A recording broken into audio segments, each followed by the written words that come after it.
But why is that the case? Why isn't the high win rate the way to go? Why, when you go to bet the horses, do you just not bet on the favourite?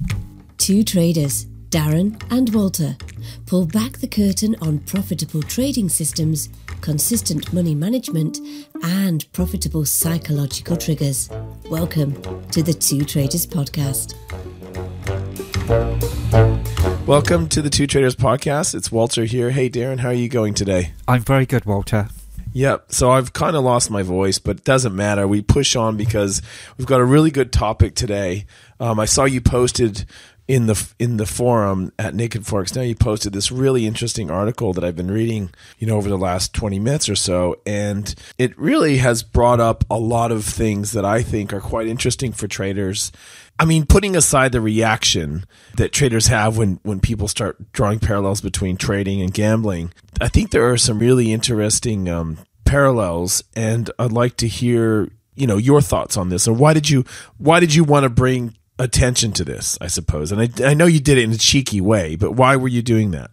Yeah, I mean, the reason I wanted to do it was because I think the parallels with gambling and trading, if you understand them, I think that understanding can be one of the, especially if you're a beginning trader, if you grasp that understanding, then I think that can be one of the one thing that's really going to make a difference with your trading results. And in the article that I posted was a professional horse racer, horse race better gambler, whatever you want to call them, who is talking about essentially the money management rules to gambling, basically to betting on horses, and the important things to consider. And essentially what he is outlining is the elements that go into a risk of ruin calculation. He's talking about the risk to reward, how much of your account you're betting on each race, your strike rate, which is your win rate, essentially. And he is also talking about this idea that the notion that you just need to pick a winning horse is wrong. You need to look at all of those elements, the strike rate, the odds, the profit, the returns. You have to look at all of those together to make any strategy work. And I just thought it's really interesting, and I think the problem is when you don't when you kind of dismiss this link between horse race, not just horse racing, gambling and trading, you're in danger of more going down the route where you think that trading is somehow the outcome is more determined. You can determine the outcome more in trading than you can in gambling, and essentially the outcomes are really uncertain, and without the sort of core money management ideas behind both, then you're going to struggle to make money. Yeah, absolutely. And you get paid as a trader, as a speculator, you get paid to take on risk. I mean, that's essentially what we get paid to do.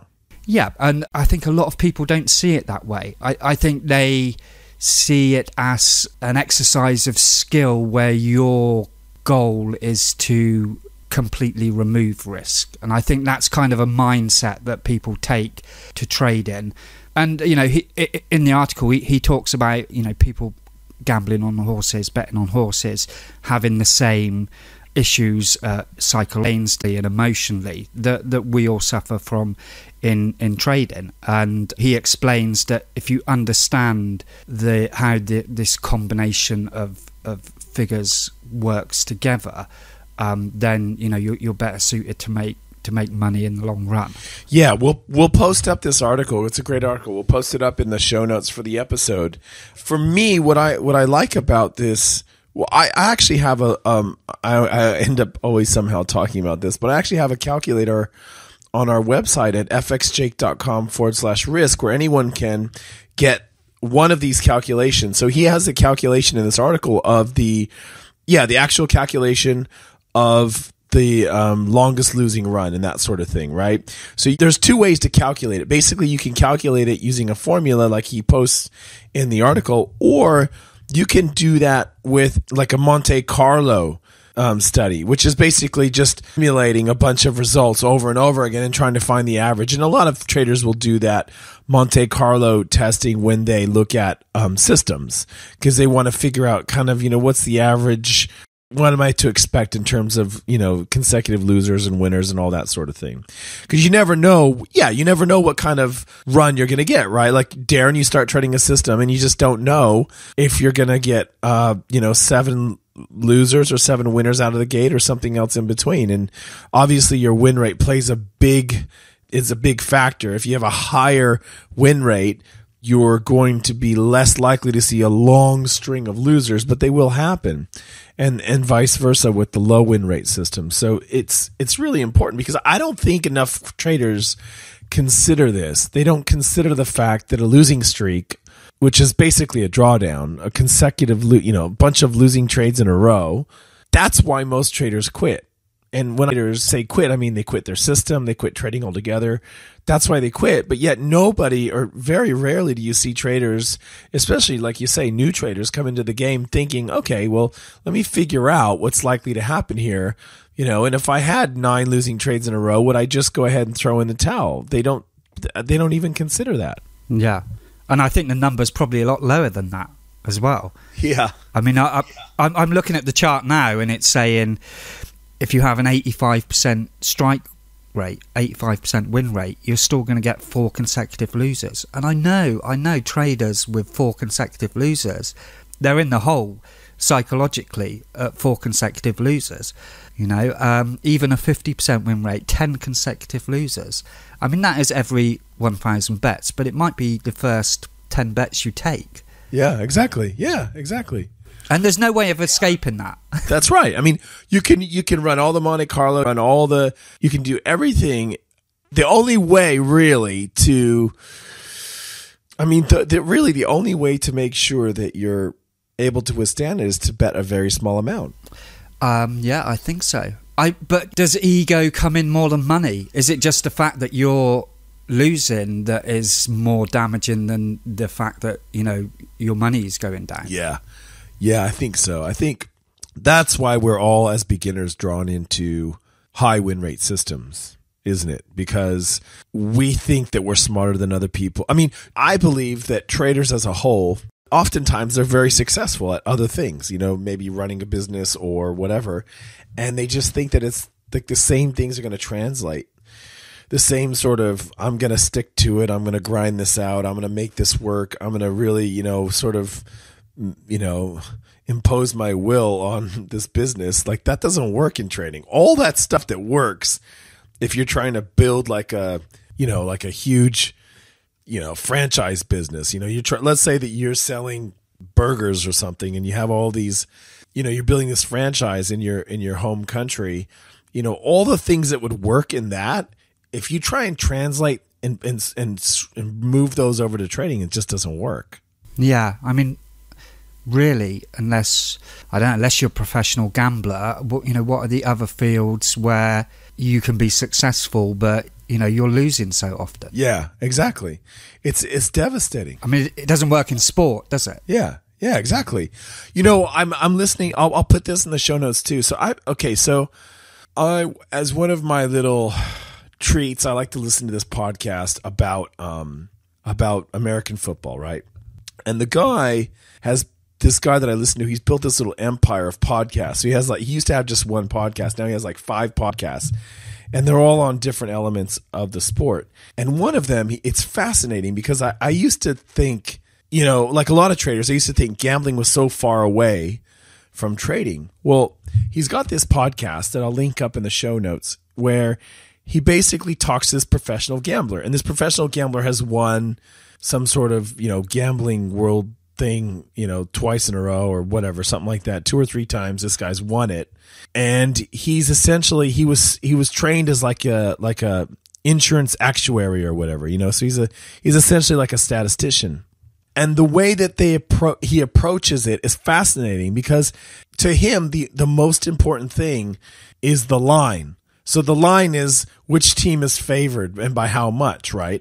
And the line will move up and down. And so he's basically playing the line. So he plays the crowd. And then they had another interview where they interviewed like a bookie in Las Vegas. And it was the guy who runs actually it was an online, I think it's an online company. And they were asking him questions about, it's so funny. They have these terms like the sharps. So the sharps come in, and those are the like professional gamblers. And so they'll say, yeah, there's a lot of sharp money on this, and there's a lot of the public is on that, and really as a bookie, all they're trying to do is balance it out. So in other words, they're going to make money no matter who wins, right? That's what they try to do, and that's why they moved the line. So I was listening to it the other day, and the big news at the time, as I was listening to it, and as we record this, there was a big fight, a big boxing fight, which I'm not really into boxing for a number of reasons, but it was fascinating to hear the bookie talk about it, because the bookie said, look, we believe that the line should be like the favorite, which was Mayweather. Mayweather should have been a favorite of 10-1 or something over the underdog. Okay? Because Mayweather had won 49 fights in a row, and the underdog, this was his first boxing match, right? McGregor, right? But the problem was the public was betting so much money on McGregor that they had to move the line, and they basically had to make Mayweather less of a favorite. Do you know what I mean? To try and attract more. Yeah, to try and attract more Mayweather. It was fascinating. And they were talking about how, on this podcast, they'll talk about how what will happen is the sharps, or the professional gamblers, as they call them, they'll wait for the public to come in and make all their stupid bets, right? And then once the public does that and the line moves in a favorable direction, then they'll jump in with their money. So so a lot of times what they'll do is they'll wait to the very last minute before an American football game to bet. The sharps will, because they're waiting for the public to kind of push it out of whack. And so the bookies know when what the pro gamblers are doing, and they know what the amateur gamblers are doing. Like, that's very obvious to them, which I find fascinating too. Yeah.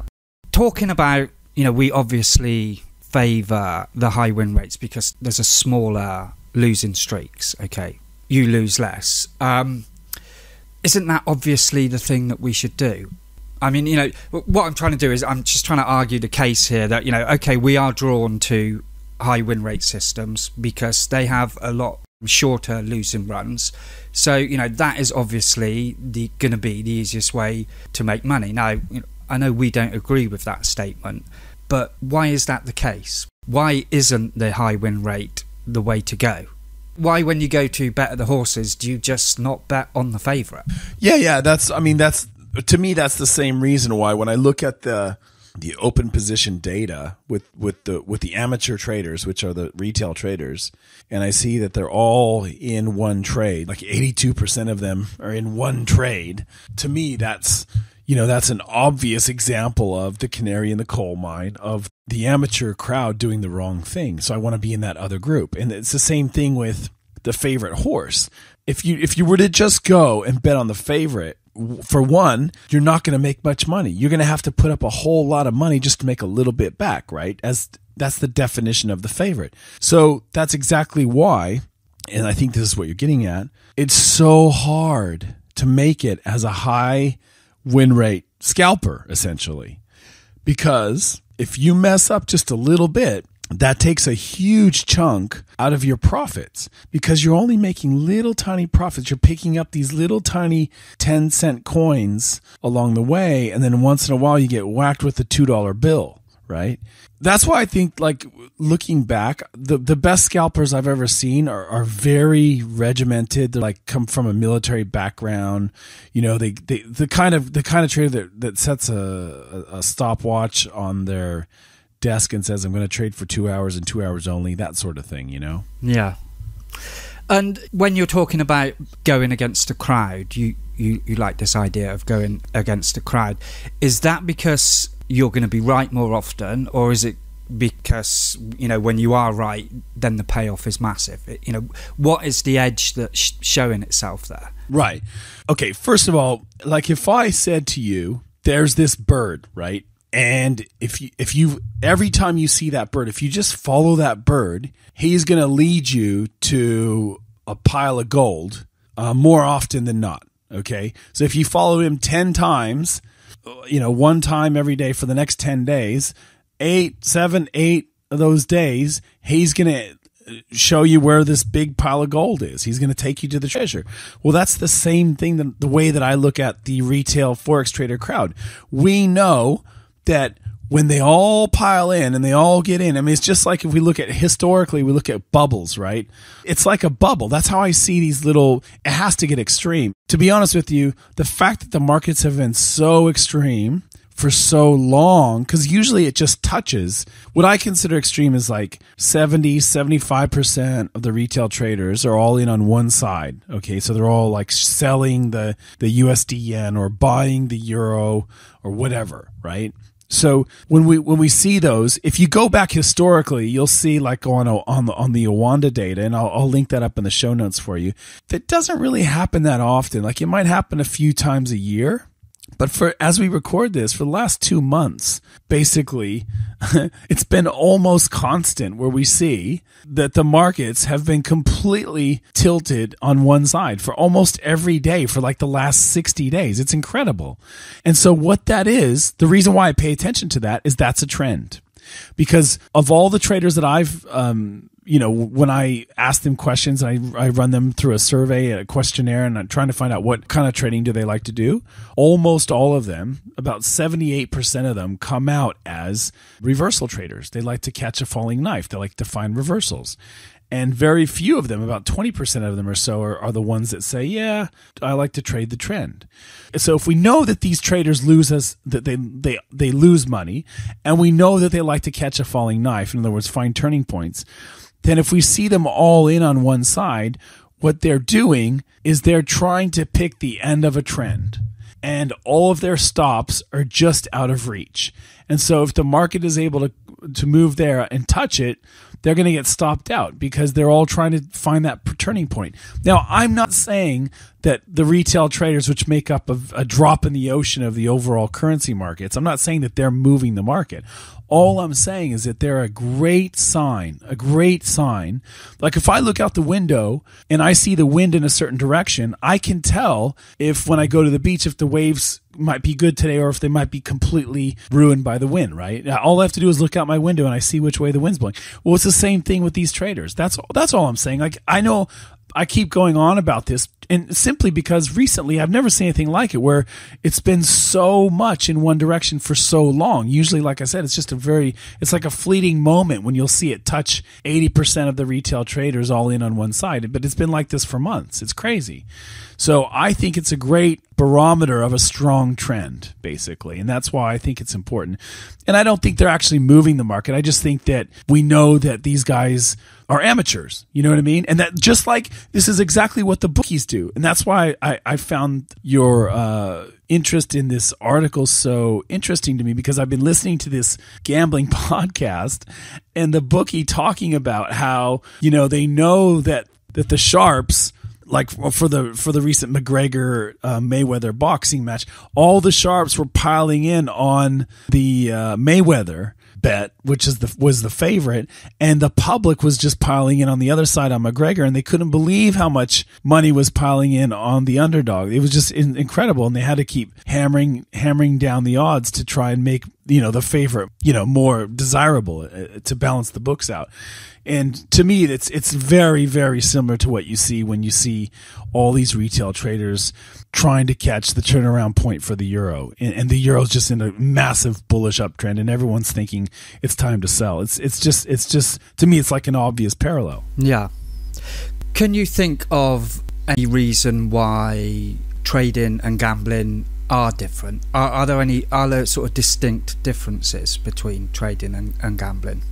Well, I think one thing about gambling is I think it's a little bit easier to fix. So like if I really wanted to affect a USA college basketball game and bet on that game, it probably wouldn't be that difficult. If I had made the right friends and things like that, you could probably get to the point where you could affect a game. And while I'm sure that sort of thing goes on, and I'm sure a lot of people, for example, made a lot of money when the Swiss National Bank came out with their surprise announcement on January 15th, 2015, those sorts of things happen. I think that the markets are much more difficult to manipulate. Although we've seen the same sort of thing, with terrorists trying to do that.